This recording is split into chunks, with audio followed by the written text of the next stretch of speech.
so deurgestap en vir die meeste van u persoonlik gesê geseënde Paasfees, maar daar is enkeles wat 'n bietjie later ingekom het. So graag wil ons net graag vir elkeen van u ook 'n geseënde Paastyd toewens en mag ten wonder van hierdie boodskap van die naweek ook vir elkeen van u 'n groot werklikheid wees en dat u weet dat die Here ook in dit alles met ons is en mag hy ook so in ons lewens gebeur word.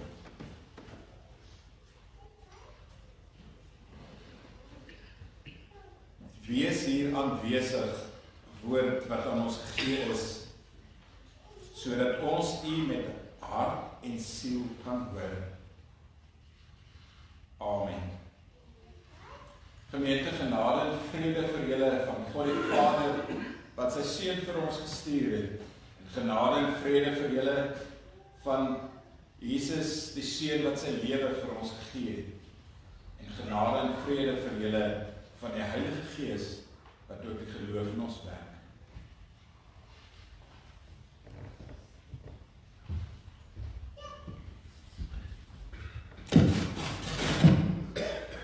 Goeiemôre. Maak ek seker julle kan nou hoor.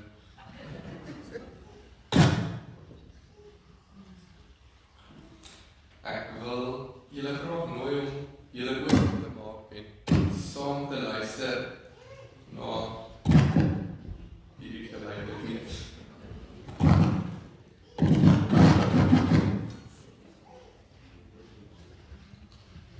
Kan julle my nou hoor?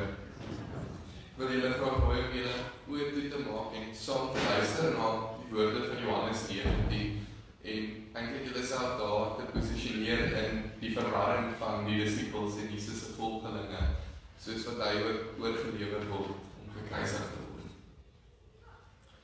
Toe het Pilatus vir Jesus geneem en hom laat gesel. Die soldate het 'n doringkroon gevleg en dit op sy kop gesit. Hulle het vir hom 'n persmantel aangetrek en herhaaldelik nader na hom toe gekom en gesê: "Ons groet u, koning van die Jode." En elke keer het hulle hom geklap. Pilatus het toe weer buite toe gekom en vir die Jode gesê: "Kyk, ek bring hom vir julle buite toe, sodat julle kan weet dat ek geen skuld in hom vind nie." Toe het Jesus buite toe gekom, nog so met die doringkroon op en 'n persmantel aan. Pilatus sê toe vir hulle: "Dit is die mens." Toe die priesterhoofde en die wagte sien, skreeu hulle: "Kruisig hom! Kruisig hom!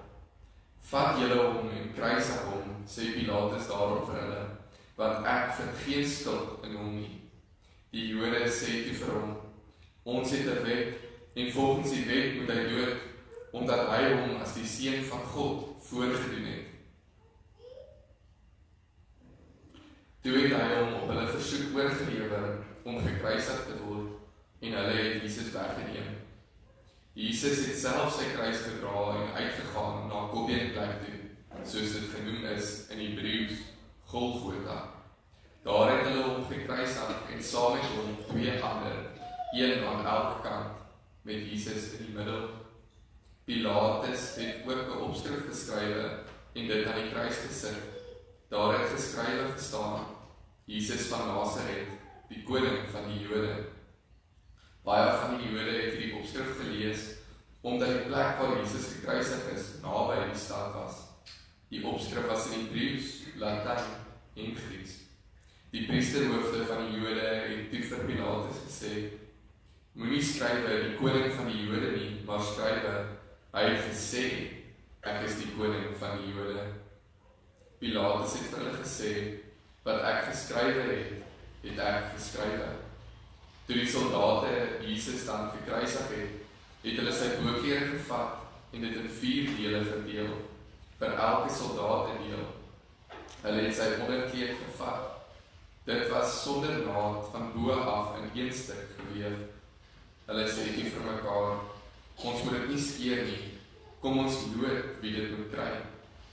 Dit het gebeur sodat die skrif vervul kan word, waar dit sê: "Hulle het my klere onder mekaar verdeel en vir my kleed het hulle geloot." Dit is wat die soldate gedoen het. By die kruis van Jesus het ook nog sy moeder se suster en Maria, die vrou van Klopas, en Maria Magdalena gestaan.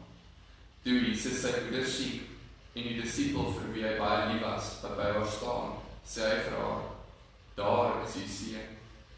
Daarna sê hy vir die disipel, daar is jou moeder. Van daardie oomblik af het die disipel haar in sy huis geneem.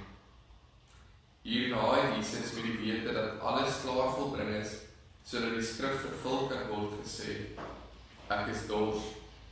Daar het 'n kan vol suurwyn gestaan. Die soldate het toe 'n spons vol suurwyn op 'n hiesoptakkie gesit en teen sy mond gehou. Nadat Jesus die suurwyn gekry het, het hy gesê, dit is volbring. Toe het hy sy kop vooroor laat sak en die laaste asem uitgeblaas.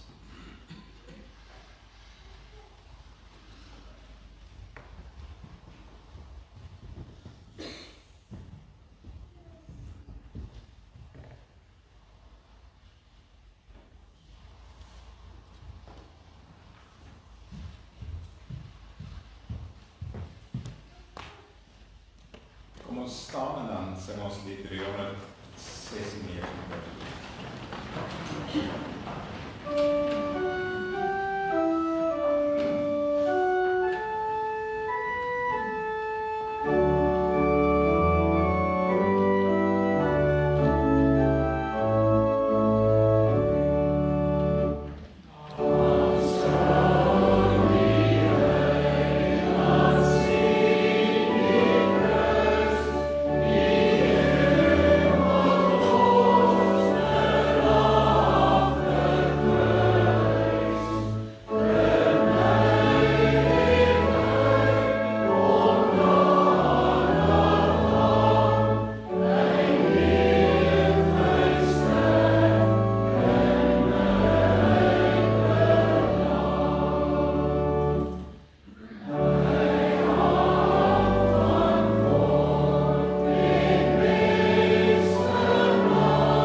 Here, wanneer ons weer na hierdie verhaal geluister het, dan kan dit vir ons so oorbekend klink. Wanneer ons in hierdie lied sing van sien die Heiland aan die kruis, dan kan dit vir ons 'n oorbekende prentjie wees. Maar ek wil vandag bid en vra dat U dit vir ons nuut sal maak in hierdie oggend. So asof ons dit vir die eerste keer hoor, en dat ons verwonderd sal staan oor hierdie verhaal, dat ons verwonderd sal wees opnuut oor u oneindige liefde vir ons as mense, vir u oneindige genade, dat ons opnuut verwonderd sal wees oor dit wat u vir die mensdom gedoen het, vir dit wat u vir my gedoen het. Mag dit nie maar net vir ons 'n oorbekende verhaal bly nie. Daarom bid ek, Heilige Gees, dat u ons in hierdie dag sal seën met nuwe gedagtes, nuwe denke, nuwe belewenis van wat op daardie Paasfees in Jerusalem gebeur het, wat op daardie Vrydag gebeur het, dat ons nie sal besef dat dit ook vir my was. Dit bid ons in die naam van hom wat aan die kruis gehang het, Jesus Christus. Amen.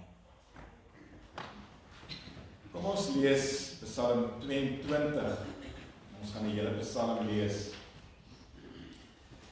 Vir die koorleier op die wysie van die wildsbok van die daarraad, 'n Psalm van Dawid. My God, waarom het u my verlaat en bly u ver as ek om hulp roep? My God, ek roep bedags en u antwoord nie, ook snags, maar ek kry geen rus nie.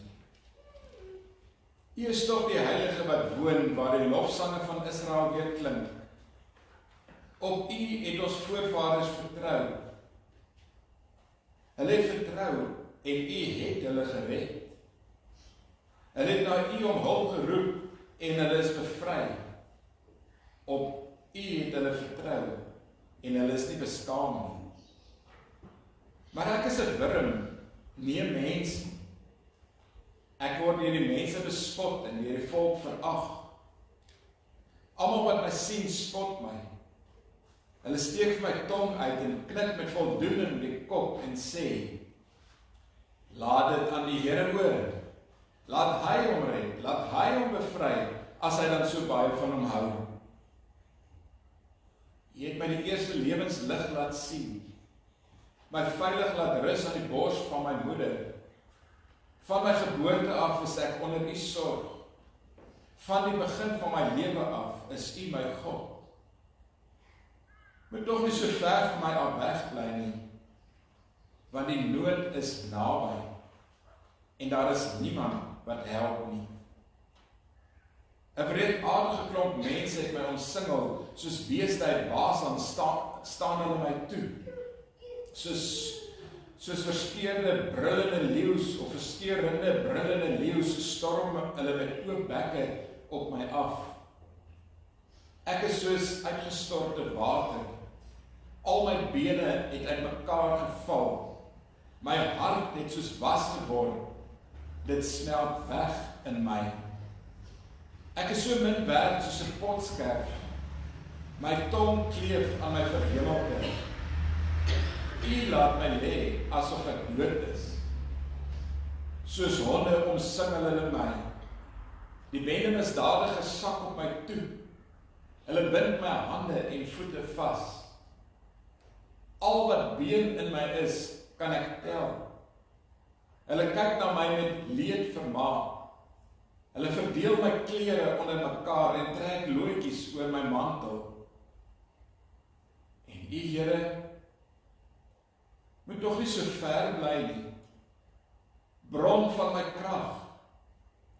Help my tog gou. Red my van die swaard.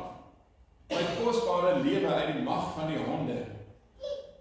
Red my uit die bek van die leeu en tussen die horings van die wilde beeste uit. U het my gebed verhoor. Ek sal tot eer van U naam getuig in die gemeente, in die volle vergadering, U prys. Julle wat die Here dien, prys hom, vereer hom, nageslag van Jakob, betoon hom eerbied, nageslag van Israel. Die nood van die hulpelose het hy nie verontagsaam en gering geskat nie, om nie daarvan teruggetrek nie, maar die hulp geroep na hom het hy gehoor. My loflied in die volle vergadering kom van hom af. My gelofte sal ek nakom voor die mense wat hom dien. By die offermaaltyd sal die armes genoeg hê om te eet, en sal die wat na die wil van die Here vra ontprys. Mag hulle lang en gelukkig lewe. Mense oor die hele wêreld sal die Here erken en hulle tot hom bekeer. Alle volke sal hom as koning erken, want die koningskap behoort aan die Here. Hy heers oor die volke. Al die rykes van die wêreld sal ook aan die maaltyd deelneem en hom as koning erken. Ja, alle mense, sterflik en verganklik, sal voor hom kniel. Die nageslag sal hom dien, en hulle sal van die Here vertel aan die volgende geslag. Die sal dan aan die volk wat nog gebore moet word van hierdie verlossingsdaad getuig. Die Here het dit gedoen.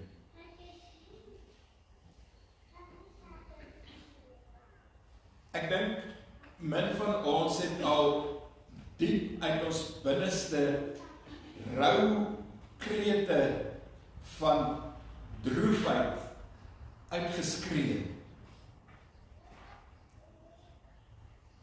Almal van ons was seker al een of ander tyd in ons lewe bitter hartseer oor iets. Erg bedroef oor iets. Maar ek dink min van ons ken daardie gevoel van dat jy uit jou binneste uit wil uitskree van droefheid. Ek het vroeër hierdie week 'n foto gesien van 'n vrou in Iran by die begrafnis van haar man wat in die oorlog dood is. En haar hele wese het dit uitgeskree, daardie pyn en smart wat sy beleef. Waarskynlik van die oorlog, maar ook van die persoon vir wie sy lief was, wat in hierdie oorlog dood is.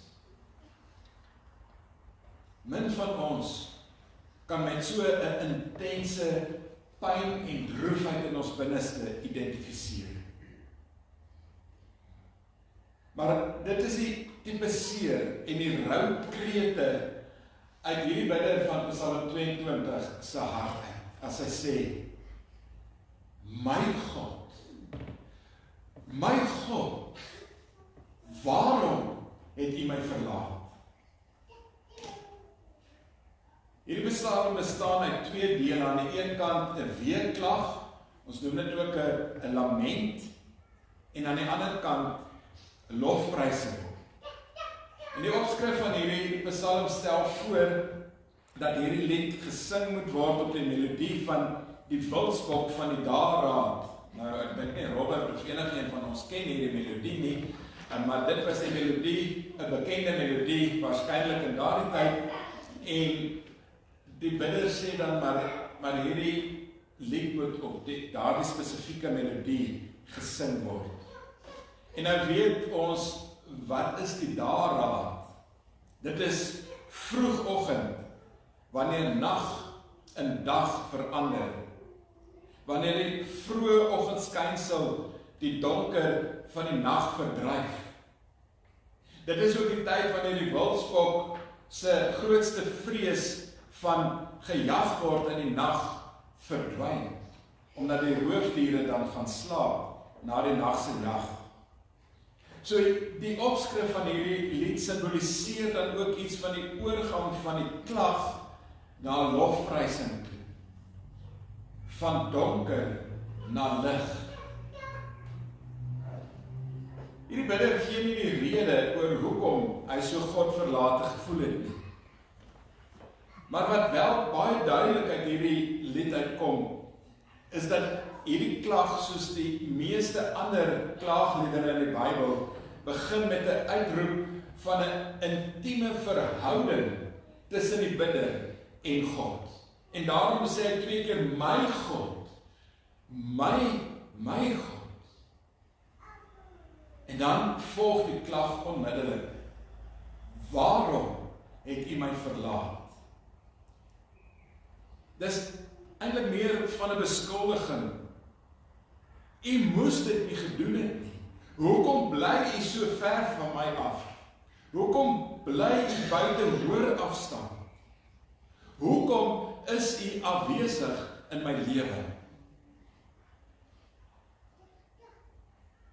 Ons moet ook baie goed verstaan dat hierdie bidder nooit die intensie gehad het om God te verlaat, of dat hy in God se bestaan begin twyfel het nie. Inteendeel, dit is juis hoekom hy praat van my God. Maar vir hierdie bidder het die lewe egter baie swaar geword. Hy voel minder as 'n mens, hy verwys na homself as 'n wurm. En hy sê mense spot en verag hom. En wat dit vir die bidder nog moeiliker gemaak het, is juist die feit dat die mense hom spot, omdat hulle sê, maar God is nie meer met hom nie. God is nie daar om op te tree en om te help nie. En daarom voel hy alleen, van God verwyder. Hy wil vir God sê dat God se eie naam en eer op die spel is. En mense sien God nie meer as die God wat help en red.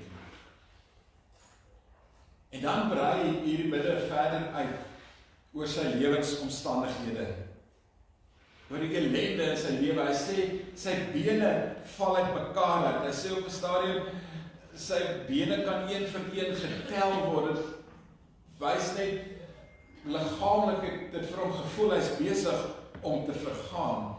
Hy sê sy hart het soos was geword, het smelt in sy binneste weg. Sy tong kleef aan sy verhemelte vas. En hy sê vir God, U laat my lê asof ek dood is. So hierdie bidder voel eintlik uitgelewer aan die dood self. En die rede daarvoor is God se afwesigheid in sy lewe. Dit is hoe hy God ervaar het. En dit is dan ook die dieptepunt van hierdie hele evangelie of hierdie hele Psalm. Die kern van hierdie klag van die bidder. God wat afwesig is in sy lewe. Hy begin hierdie klag met die woorde, waarom het U my verlaat? En dan pleit hy later weer, moet tog nie so ver van my af wegbly nie. Bron van krag, help my tog gou. So weer eens is dit baie duidelik dat hy God nie verwerp het nie, inteendeel, hy smag juis na God se teenwoordigheid in sy lewe. En dan kom daar 'n wending in die Psalm. Die tweede deel van vers 22 sê vir ons dat daar iets gebeur het in hierdie bidder se lewe. Weereens sê hy nie vir ons wat gebeur het en hoe sy omstandighede verander het nie. Maar die bidder se situasie verander, want God het hom geantwoord. En nou verander sy klag in 'n loflied. Hierdie bidder ervaar nou dat God wel lewe kan bring, waar daar eers doodsheid ervaar is. En dan onderneem hy om 'n loflied tot eer van God te sing. En hy sê hierdie loflied sal al wyer en wyer en wyer uitklink. Dit begin by sy naaste geloofsgenote, die gemeente. En dan sê hy dit sal uitklink na die volk toe en uiteindelik na die hele wêreld tot aan die uithoeke van die aarde. Almal sal aan hierdie loflied deelneem, want God is waardig om so geprys te word deur almal op die aarde. Almal sal vertel van die verlossingsdaad wat die Here gedoen het. Vir hierdie bidder is God nie meer afwesig nie, maar hy is aktief teenwoordig in hierdie persoon se lewe. En dit is die goeie nuus wat al verder en verder en verder vertel moet word. Hierdie psalm begin dan by God verlatenheid, maar dit eindig by lof, uitbundige lof aan God. Ons sien dus dat hierdie persoon het 'n intense geloofsreis saam met God deurgemaak. Van 'n totale gevoel van God verlatenheid, waarom het U my verlaat, tot hierdie uitbundige vreugde aan God. Die Here het dit aan my gedoen. Die Here het vir my gebed geantwoord en my omstandighede verander. So die fokus verskuif in sy lewe weg van sy eie ellende na lof aan God. En nou is sy ellendige lewensbestaan nie meer die middelpunt van sy lewe nie, maar wel die lof aan God. Maar wat sê dit vir ons op Goeie Vrydag, waar ons die kruisdood van ons Here Jesus herdenk? Jesus self het hierdie eerste woorde van die Psalm aan die kruis uitgeroep. My God, waarom het U my verlaat? Eli, Eli, lema sabachthani.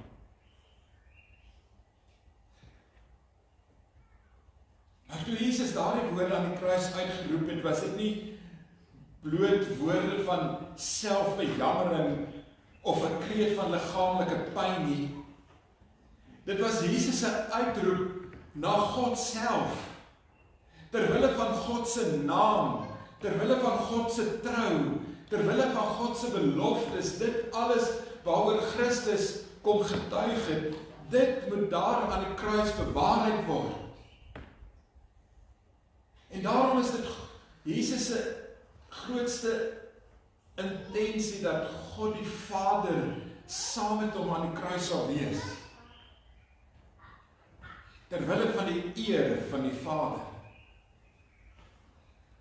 God antwoord op die waarom van vraag van Psalm 22 deur sy seun aan die kruis te laat hang, te laat sterf, begrawe te laat word.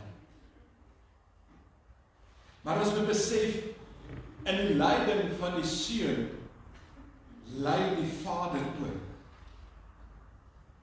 In Christus gee God homself prys, uit liefde vir ons, in medelye met ons, maar ook in medelye met die seun aan die kruis. God daal in ons ellende neer en hy oorwin dit. En dit is die goeie nuus van Goeie Vrydag. Aan die kruis verander ons klag van geestelike doodsheid in lof aan God oor nuwe lewe wat die Here vir ons bring. Daar verander ons lewe van waarom na U het dit gedoen. Ek het net gesê dat die dieptepunt van die bidder van Psalm 22 se klag was juis vir hom die gevoel van afwesigheid van God in sy lewe. En dit is die dieptepunt van enige mens se ellende, die afwesigheid van God in jou lewe. En Goeie Vrydag kom verkondig dat God nooit afwesig is nie. Christus het die doodsheid van die graf oorwin. En die Heilige Gees wek die geloof in ons om dit te kan aanvaar. En daarom kan ons ook nie anders as soos die bidder van hierdie psalm om tot aan die uithoeke van die aarde God se lof te verkondig.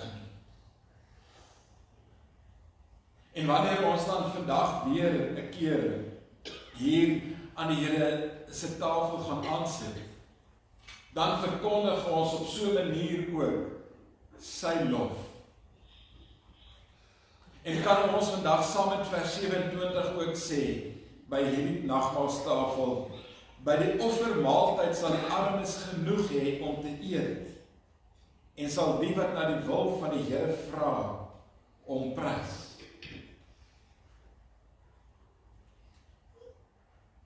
Ons kan vandag by die tafel van die Here kom aansit, want hy het dit gedoen. Sonder enige verdienste van ons kant af. Uit genade alleen kan ons sy uitnodiging aanvaar en hoef ons nooit uit te roep, my God, waarom het U my verlaat?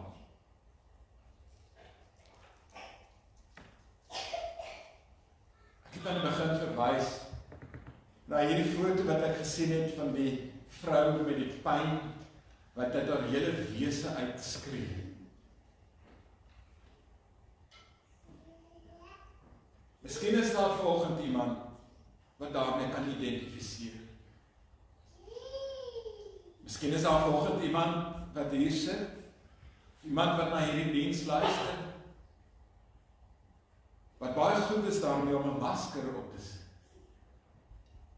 Maar dat jy agter hierdie masker dit ook wil uitskree, dat jou hele wese wil skree, my God, waarom het U my verlaat? Miskien is daar vanoggend iemand hier wat ook hierdie intense geloofsreis saam met God ervaar. 'n pad van diepe seer en diep rou binne in jou.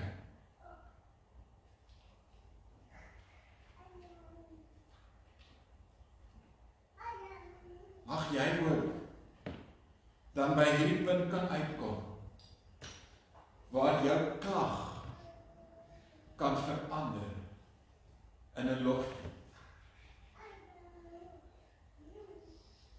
En mag daar ook in jou lewe hierdie verandering kom, dat jy ook kan sê,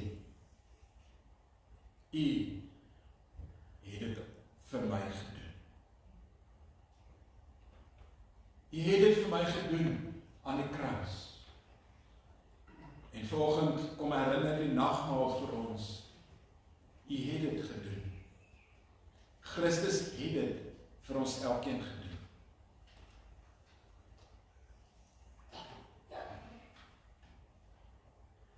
Mag ons dit ook wêreldwyd verkondig.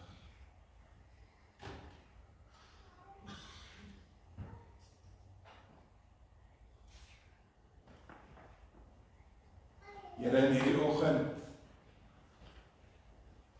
sit ons elkeen met ons eie gedagtes. En ons kan ons gedagtes maklik verander wegsteek. Maar ons kan dit nie vir U wegsteek nie.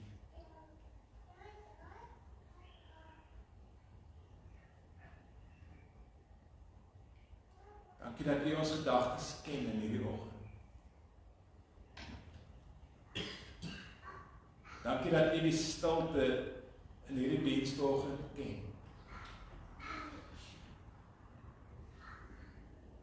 Dankie Here, dat U elke klaaglied hoor.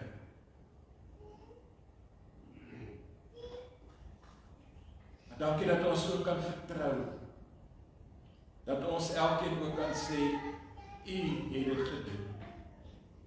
U het ons waarom in 'n loflied verander. En as daar volgend iemand hier is, wat nog met die waarom vraag worstel, dan wil ek bid, Here, mag hulle ook by lof aan U uitkom.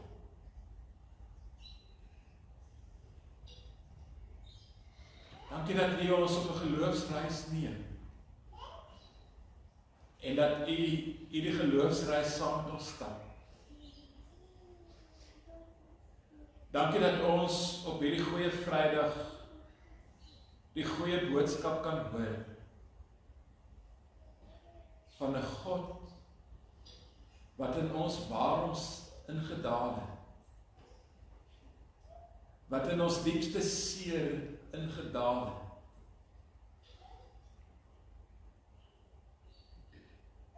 en wat dit verstaan. Dankie vir die goeie nuus van hierdie goeie Vrydag, dat U die God is, wat ons vanoggend ook uitnooi,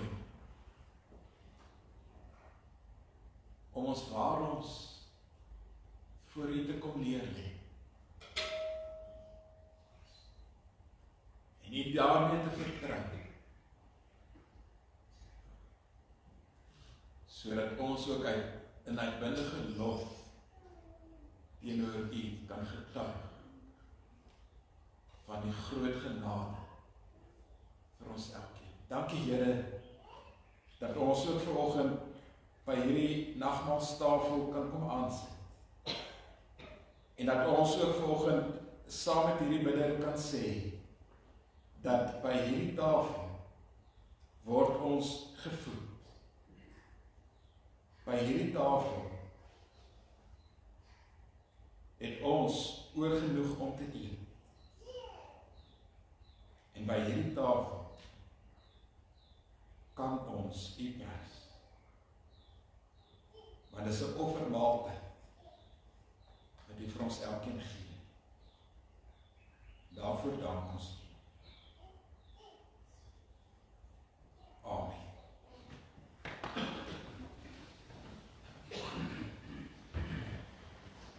Gemeente, ek wil U nooi om saam met my ook 'n litanie te doen voordat ons die brood en die wyn gaan uitdeel. Die woorde gaan op die skerm verskyn en dan kan U elke keer net antwoord nadat ek die eerste deel gelees het. Here Jesus, U het gesê, ek is die brood wat lewe gee.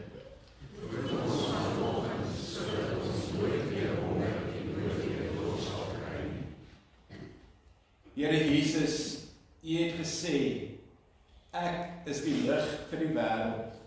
Skyn in elke donker hoek van ons lewe en gee ons die lig wat lewe gee. Here Jesus, U het gesê, ek is die ingang vir die skape. Laat ons hierdie en uitgaan en gee ons lewe. Here Jesus, U het gesê, ek is die goeie herder. Dankie dat U hier vir ons afgelê het. Here Jesus, U het gesê, ek is die opstanding en die lewe. Ons glo in U, Here Jesus, en sal weer ons sterf ons ook. Here Jesus, U het gesê, ek is die weg en die waarheid en die lewe. Ons gaan weer na die Vader. Here Jesus, U het gesê, ek is die ware wingerdstok en julle die Jode. Help ons om hierdie te reis, sodat ons baie vrug sal dra. Daarom gemeente, bly in Christus Jesus.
gee en ons gaan die nagmaal gebruik en dan wil ek geleentheid gee dat jy net rustig by jouself sit en dink oor dit wat die Here vir u sê in hierdie oggend en dan gaan ons in stilte terwyl Robert so die musiek speel kerkgebou verlaat. Asseblief nou nie oor iemand klim wat dalk nog besig is om te bid nie, so kom ons gee net vir mekaar so 'n paar oomblikke van stil wees en dan kan ons net spontaan uit die kerkgebou uitbeweeg en hierdie diens loop dan eintlik oor na Sondag se diens toe. Dit is dan eintlik een lang diens van vandag tot by Sondag, môre stil Saterdag en dan kom ons weer Sondagoggend hier by mekaar. Ons het gisteraand ook gehoor en ons lees in die woord van die Here dat die Here Jesus ook die nagmaal ingestel het saam met sy disippels en hy het die brood geneem, hy het dit gebreek, hy het dit vir hulle gegee en vir hulle gesê, neem dit, gebruik dit tot my gedagtenis, dink daaraan dat my liggaam vir julle gebreek is. Dink ook vanoggend daaraan, as jy hierdie brood neem, dat die Here Jesus ook jou waaroms aan die kruis in 'n loflied verander.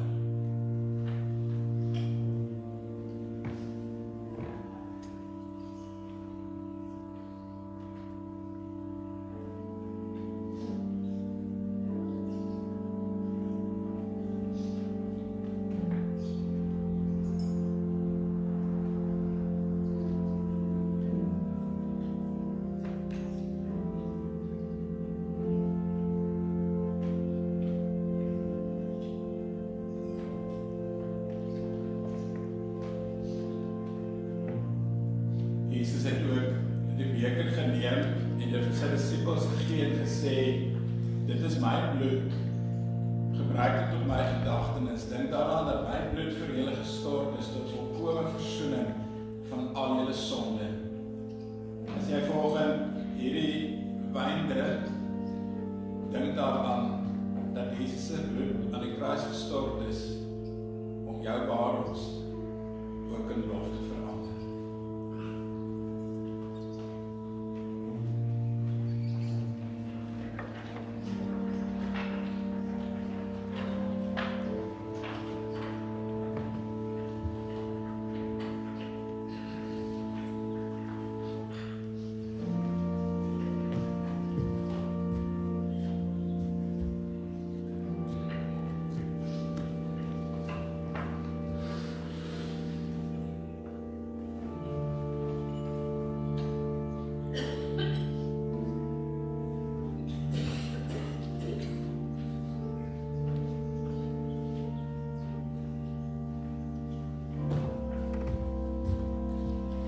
Iemand anders wil die groot beker